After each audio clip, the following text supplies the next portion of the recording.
You ask Tiger to solve. This deals with linear equations with one unknown. The final result is x equals -2. Let's solve it step by step. Group all x terms on the left side of the equation. Subtract 2x from both sides. Group like terms. Simplify the arithmetic.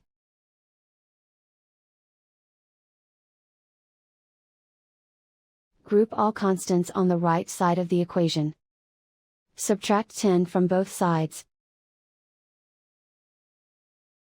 Simplify the arithmetic.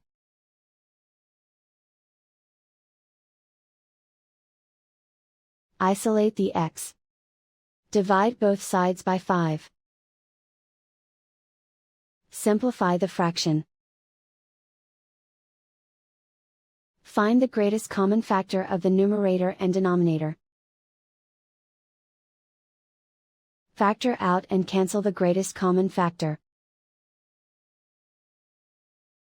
And so the final result is x equals -2.